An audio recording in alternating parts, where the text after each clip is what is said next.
Vamos a dar inicio a la clase de hoy. El tema es trauma torácico.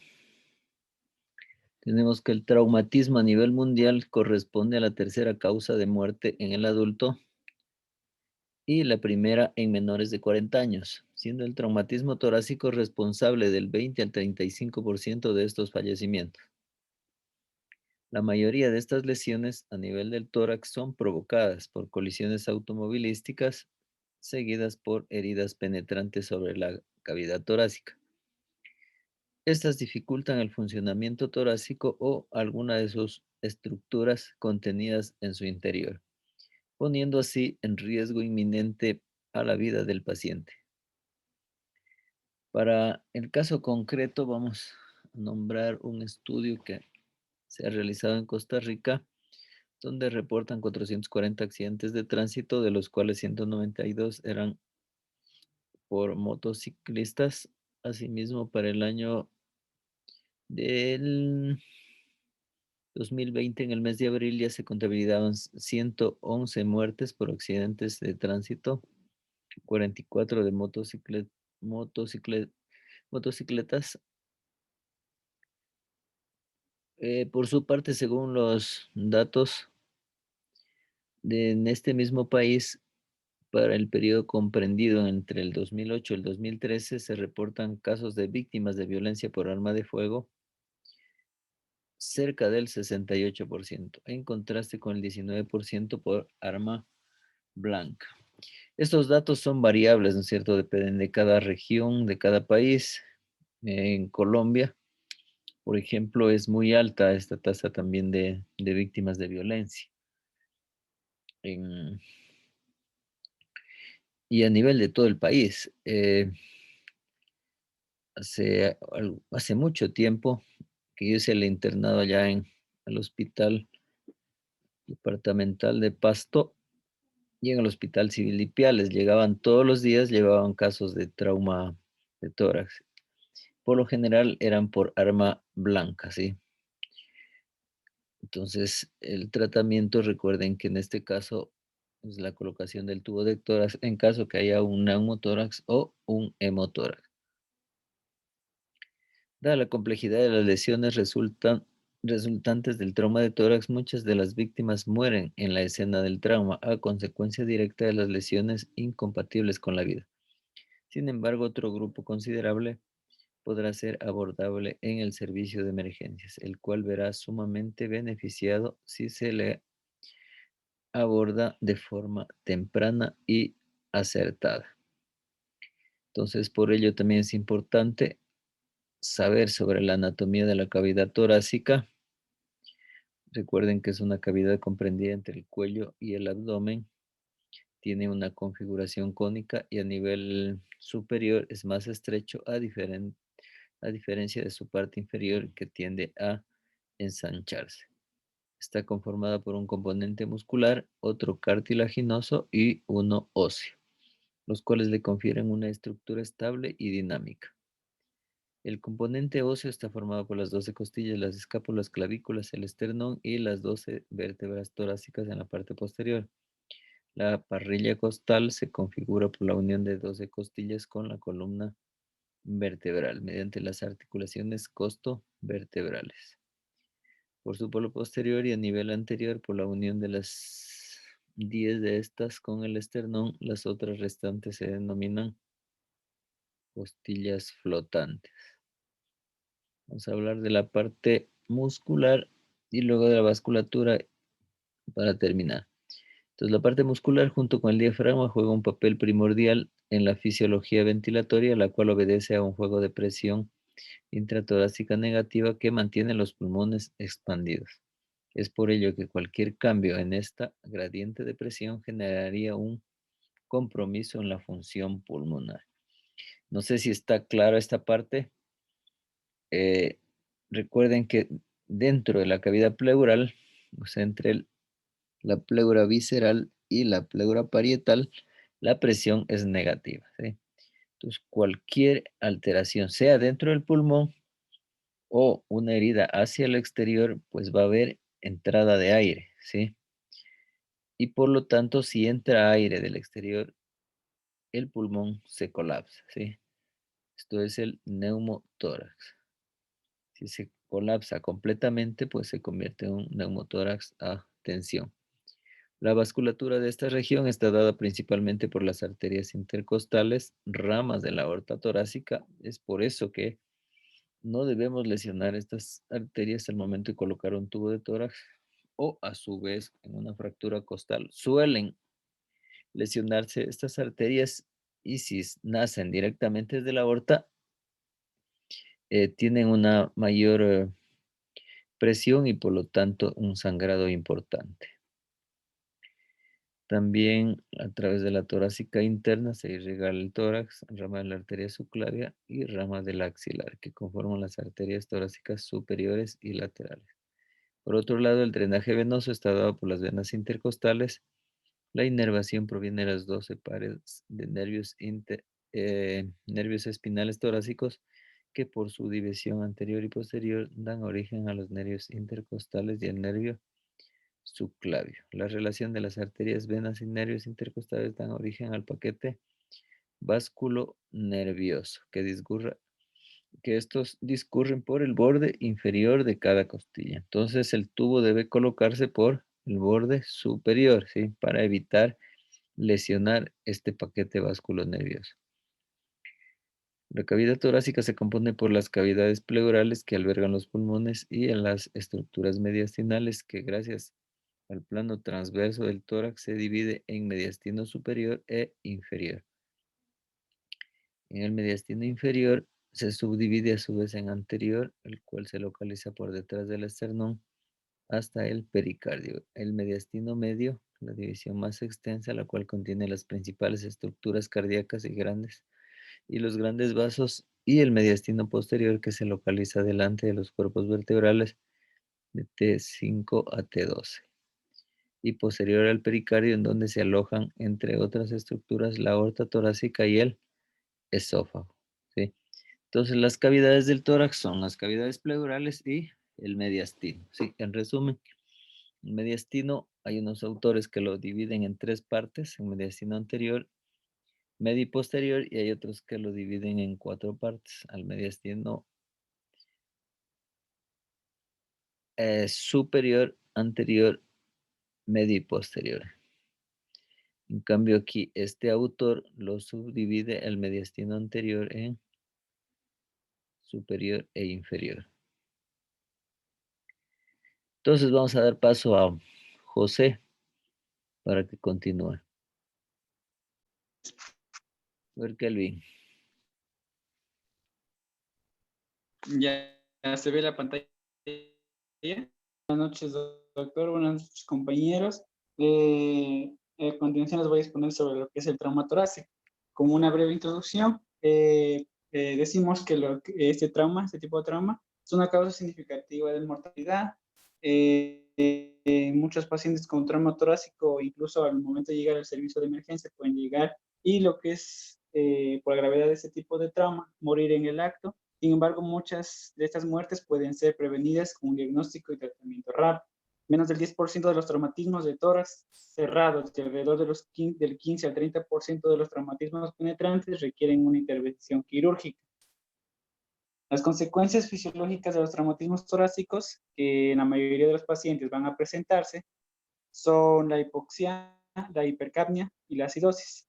También nos podemos encontrar con contusión, un hematoma y colapso alveolar, o cambios en las relaciones de la presión intratorácica que causan la misma hipoxia y conducen a una acidosis metabólica.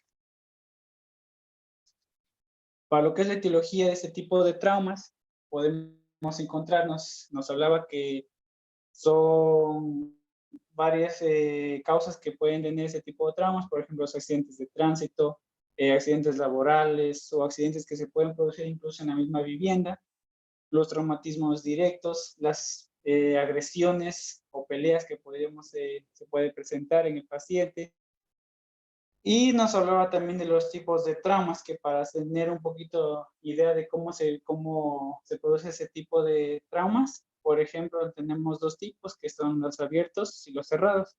Los abiertos o penetrantes que se pueden producir por algún tipo de, algún corte o algún tipo de disparo, es dado por algún tipo de lesión y producen lo que es una solución de la continuidad de la piel.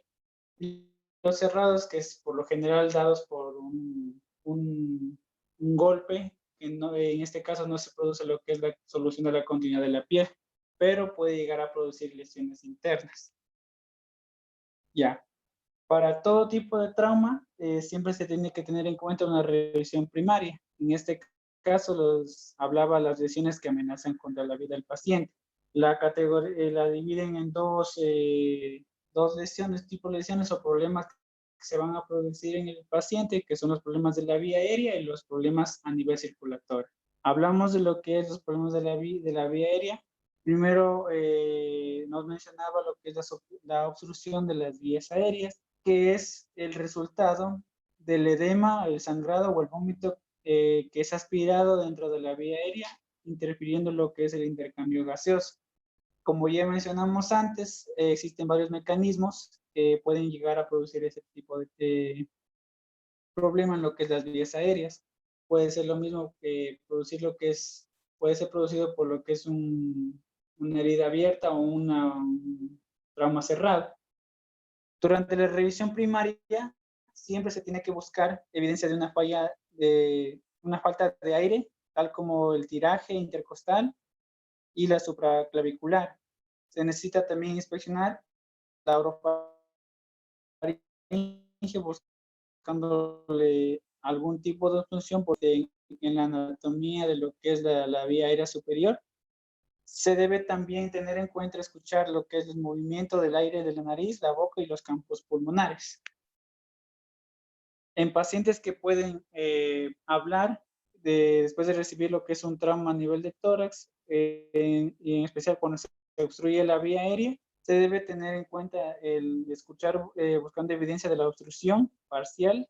Esto se evidencia al momento de nosotros auscultar algún tipo de estridor, o también marcando el cambio de la calidad de la voz. Se debe palpar sobre el cuello anterior buscando algún tipo de crepe. Los pacientes con obstrucción de la vía aérea pueden ser tratados limpiando la sangre o el vómito de la vía aérea con succión, o tal vez, o también retirando lo que es el cuerpo extraño que está interviniendo en lo que es el intercambio gaseoso. Suele ser ese tipo de maniobras que se realizan en el paciente, suele ser de forma temporal, por lo que es necesario lo que es la colocación de una vía aérea definitiva. Otro tipo de lesión que se puede producir por lo que es el tipo de trauma a nivel del tórax puede ser una lesión del árbol traqueobronquial, que por lo general nos mencionaba que se producen a menos de 2.554 centímetros de lo que es la carina. Aquellos que llegan al hospital vivos tienen un índice alto de mortalidad por lesiones que se asocian a este tipo de lesión, como es una vía aérea inadecuada, un neumotórax o un neumopericardio. La desaceleración rápida posterior, que es el mecanismo por el cual se va a producir ese tipo de lesión a nivel del árbol traqueobronquial, o también por un trauma penetrante.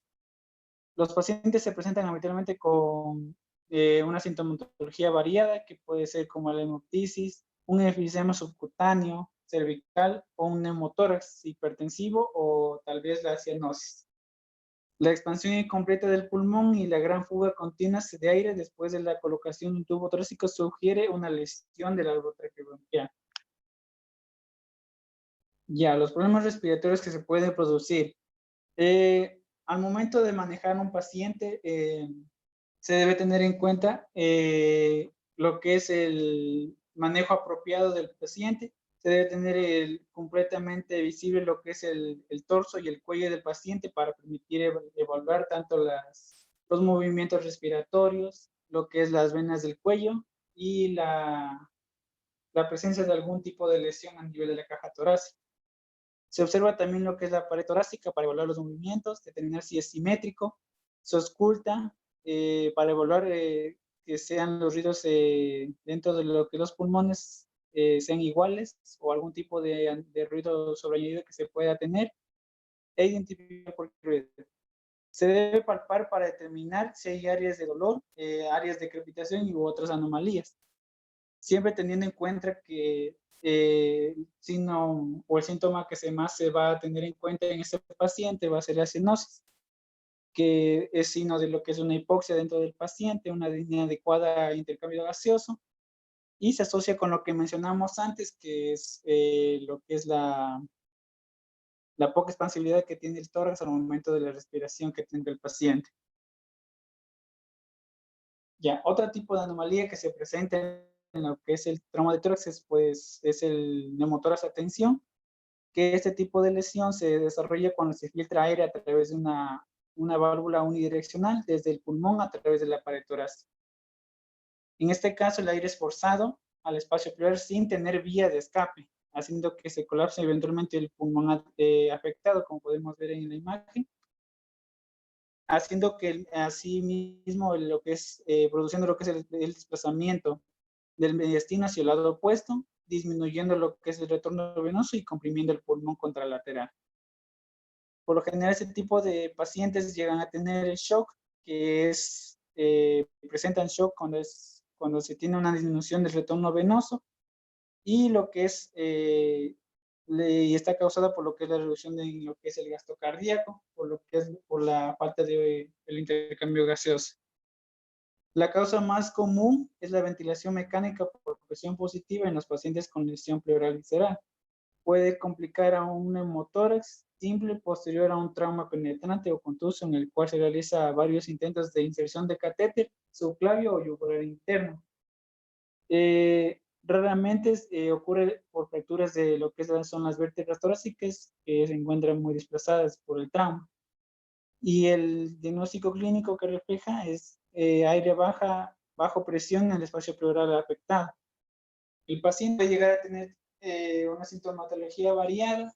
En este caso, el paciente puede referir lo que es un dolor torácico, lo que es la dificultad respiratoria, una disnea, una taquipnia, una dificultad respiratoria, la taquicardia, una hipotensión, una desviación traqueal hacia el lado opuesto de la lesión, lo que es la ausencia unilateral de ruidos respiratorios, un hemitórax elevado sin movimientos, distensión de las venas del cuello y la cianosis que por lo general no se manifiesta sino hasta un tiempo más prolongado después de lo que se produce el trauma.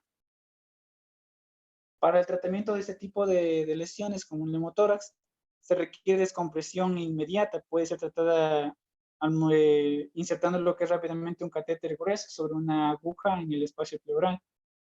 Y se tiene que tener en cuenta que es un poco complicado este tipo de procedimientos, aún estando con un paciente en emergencias, debido a varios aspectos que son relacionados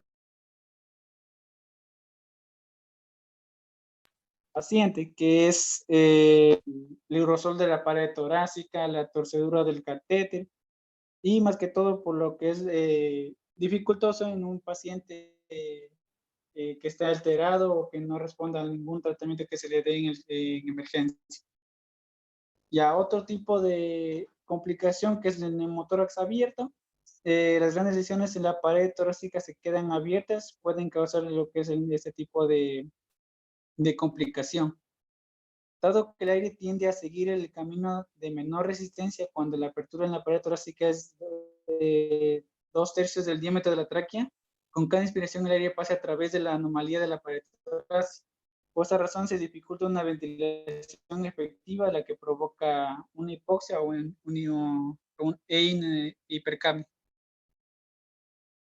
Ya, los signos que presente el paciente en este caso van a ser similares, como son el dolor, la dificultad para respirar, la taquicardia, los ruidos respiratorios disminuidos, movimientos ruidosos, la lesión de la pared torácica.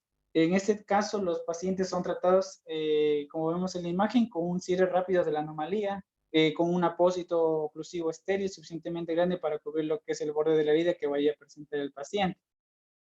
En este caso se fija el apósito por 3 lados, por 3 de sus lados, no tenemos que cerrar todos los lados de lo que es el apósito que se coloca en la herida, para permitir un efecto de válvula unidireccional. Cuando el paciente inspira, el apósito ocluye la anomalía, impidiendo la entrada de aire. Y durante la expiración, el lado abierto del apósito permite la salida del aire desde el espacio pleural. El cierre con cinta de los 4 bordes es contraproducente, ya que va a ser permitir lo que es la acumulación de aire en la cavidad torácica, provocando lo que es un neumotórax a tensión. Ya el neumotórax masivo, que se describe como una acumulación de 1500 ml o más de sangre en el lado del tórax, y puede comprometer de forma significativa el esfuerzo respiratorio por compresión del pulmón e impedir la adecuada oxigenación y ventilación. Para el tratamiento de esta complicación, se debe insertar un tubo torácico para mejorar la ventilación y la oxigenación.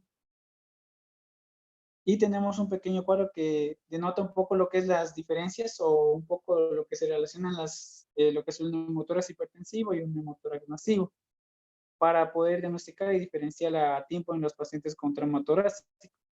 Se diferencian en lo que es los ruidos respiratorios, la percusión, la posición traqueal, las venas del cuello y el movimiento torácico, que vemos que en el neumotórax hipertensivo va a haber una disminución de los ruidos respiratorios, y en el neumotórax también una percusión que es hiperresonancia en lo que es el neumotórax, y se encuentra lo que es la matidez en lo que es el neumotórax. La posición de la tráquea, que se debe de presenta una desviación contralateral, pero en el neumotórax no se encuentra en la línea media. Las venas que se encuentran extendidas en el neumotórax y colapsadas en el neumotórax, y los movimientos torácicos que permanece inmóvil en el neumotórax, y en el neumotórax siempre tiene una movilidad normal en lo que es la caja torácica. Ya, como decía al inicio, se lo dividí en dos grupos, lo que es las complicaciones que pueden llegar a tener en lo que es los traumas de tórax. Hablamos recién de lo que es las complicaciones o problemas que se presentan a lo que es la respiración. Ahora vemos lo que son a nivel circulatorio. Nombra a 3 entidades o 3 complicaciones que se pueden presentar, que son el neumotórax masivo, el taponamiento cardíaco y el paro circulatorio traumático, para lo cual siempre se debe tener en cuenta una expresión rápida de la piel, buscando lo que es el moteado, una cianosis y una palidez en el paciente. Se debe ver también lo que es las venas del cuello, para ver si están distendidas, aunque pueden no estarlo en pacientes con hipovolemia concomitante. En el paciente hipovolémico, los pulsos distales pueden estar ausentes por la depresión del volumen. Se debe también palpar lo que es la piel para evaluar la temperatura y determinar si está seca o sudorosa. Y se debe medir lo que es la presión, la presión arterial y la presión de pulso, y la oxigenación adecuada con un oxímetro de pulso. Kevin, Ya, Kelvin, mande. entonces, ¿qué es el taponamiento cardíaco? Sí le voy a explicar también, pero está más adelante. Ya. Sí. Continúa. Ya, en lo que es el neumotórax masivo, se produce por la acumulación, como dije antes, de una cantidad que compromete lo que es la volemia del paciente, más o menos de entre 1500 o más de mililitros de sangre dentro de la cavidad del pulmón. ¿Cuánto es la volemia de un paciente? ¿Mande? ¿Cuánto es la volemia de un paciente? La volemia de un paciente, creo que era entre 5 a 6 litros de sangre. Ya, ¿no es cierto? Un paciente de 70 kilos aproximadamente es de 5.5 litros de sangre. Entonces sería la volemia. Entonces la pérdida de 1500, alrededor de ya más del 30-40%, ya es un hemotórax masivo. Ya, continúa. Ya, por lo general, este tipo de complicaciones se dan por una herida penetrante con lesiones de los vasos sistémicos o iliares, o por un trauma cerrado. En esos pacientes se puede evidenciar lo que son las venas del cuello planas, debido a lo que es hipovolemia producida por la pérdida de lo que es la sangre, por la acumulación de sangre en una cavidad en sí, o distendidas si están en un caso de que el paciente presente un neumotórax hipertensivo. El diagnóstico debe ser sospechado cuando se asocia el shock con la ausencia de ruidos respiratorios o matidez a la perfusión en un hemitórax. Es tratado con la restitución de lo que es el volumen sanguíneo y la descompresión de la cavidad torácica. Ya, la evacuación inmediata de lo que es, por lo general se encuentra un total de 1.500 ml de sangre en la mayoría de traumas que se han presentado, suele indicar la necesidad de una toracotomía de urgencias. En estos casos, estos pacientes cuyo volumen inicial drenado que se indica recién es de menor a 1.500, pero continúa con un sangrado activo, puede requerir una toracotomía. La decisión se basa en la pérdida continua de sangre, que se calcula un aproximado de 200 ml por hora en un periodo de 2 a 4 horas, así como en el estado fisiológico del paciente, cómo encontramos a este paciente y si el tórax es completamente drenado de sangre. Otra indicación de la toracotomía es el requerimiento presente de las transfusiones sanguíneas en el paciente que ya ha perdido un volumen ya considerable y que se encuentra sintomático dentro de, posterior a lo que es el trauma torácico.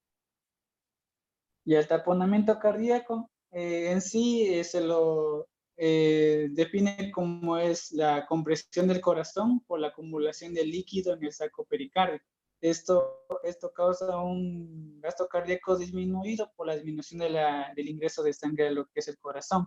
Es más frecuente encontrar ese tipo de complicaciones en un trauma penetrantes, aunque por traumas contusos también puede causar que se llene de sangre el pericardio y produzca este tipo de complicación.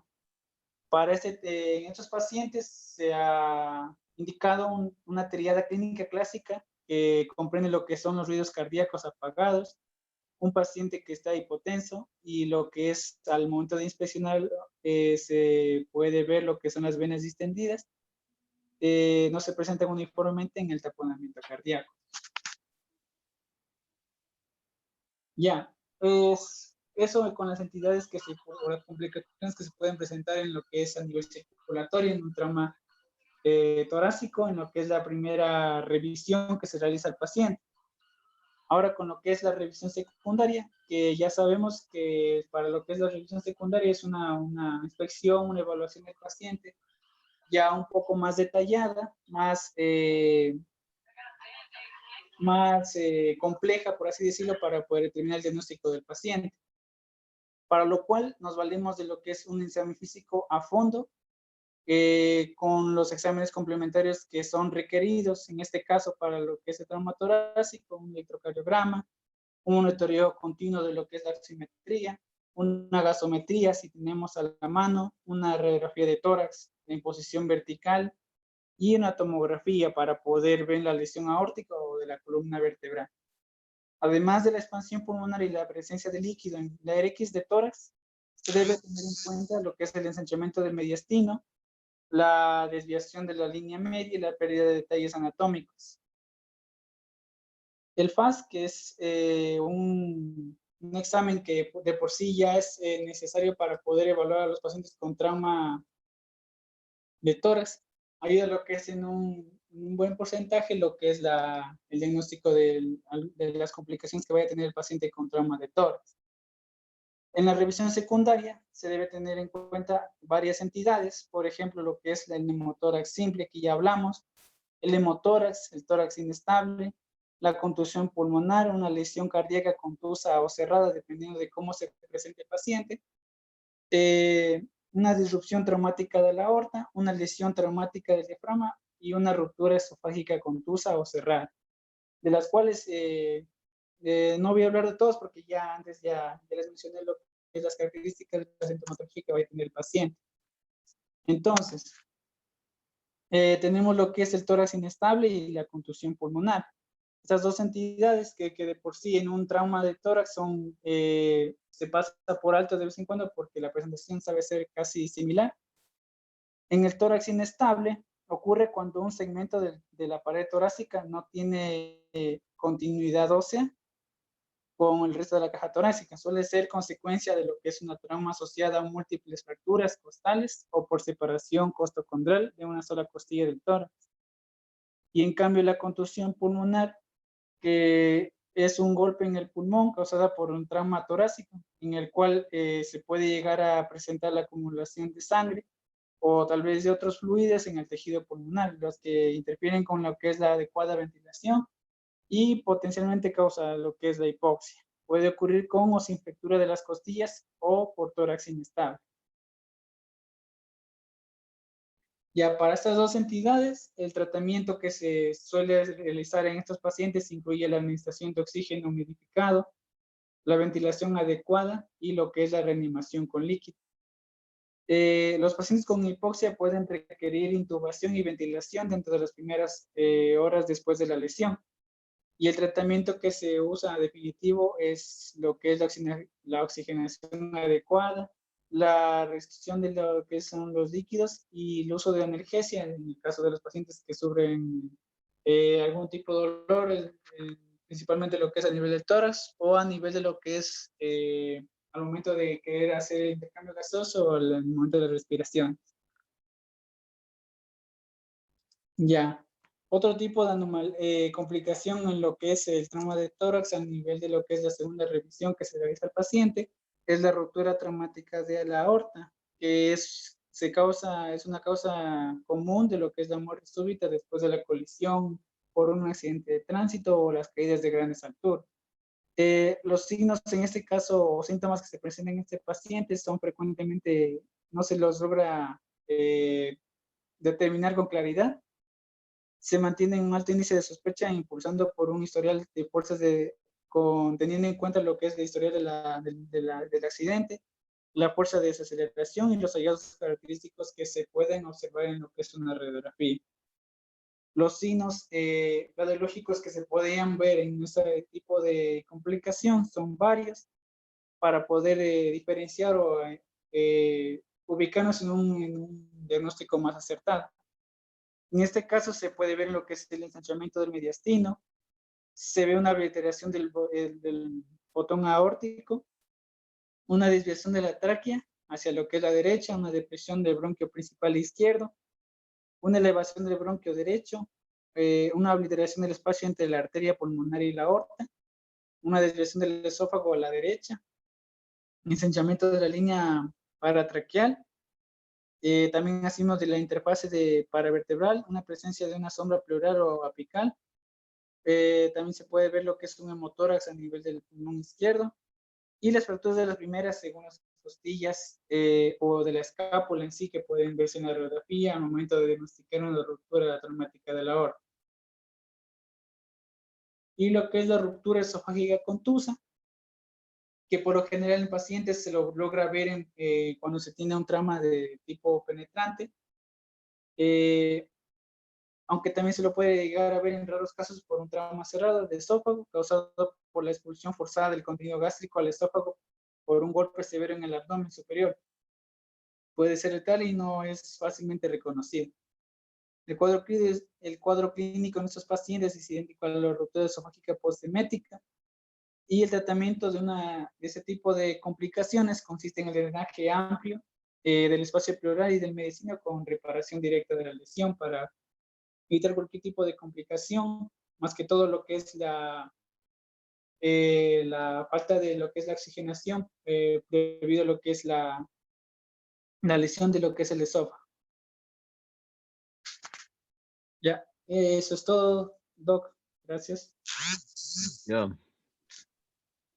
Muy bien, entonces ya nos quedamos sin quórum casi. A ver, Carlita. Entonces, para terminar, tenemos que el traumatismo torácico es responsable del 20 al 35% de las muertes por lesiones traumáticas en todo el mundo, principalmente por accidentes de tránsito y heridas penetrantes.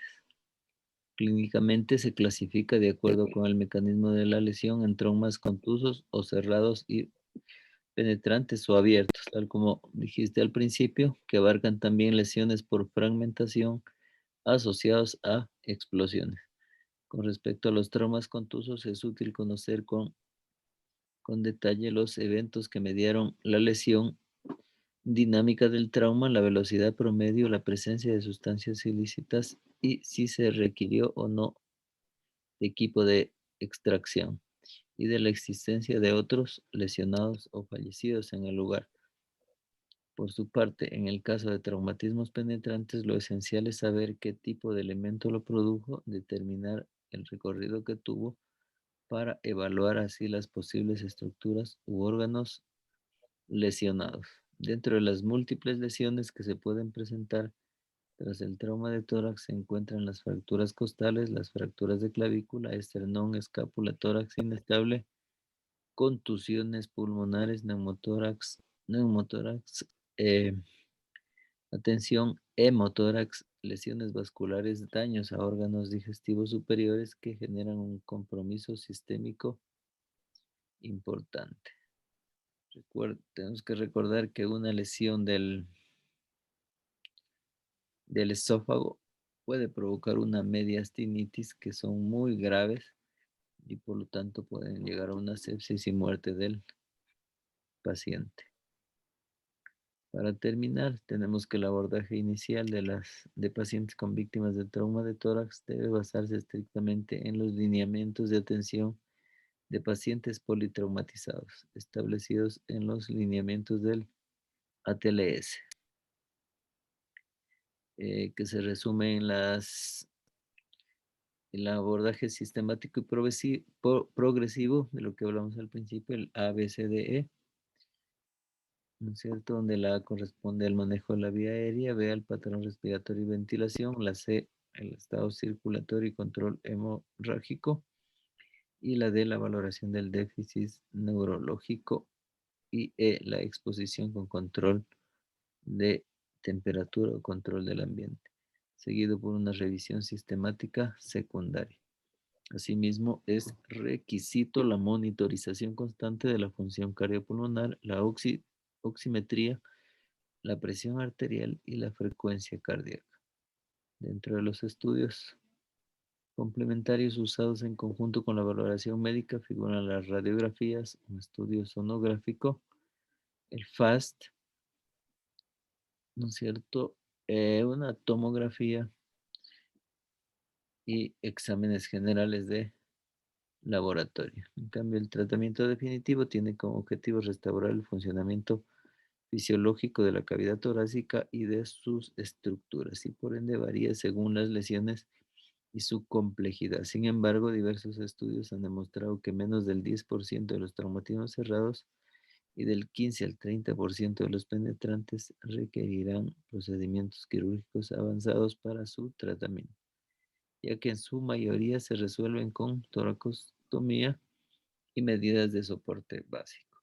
Al hablar de toracostomía es la colocación de un tubo de tórax y para el drenaje pleural, que es una técnica un poco sencilla, hay que tener cuidado nada más que la pueden colocar ustedes tranquilamente. Sí.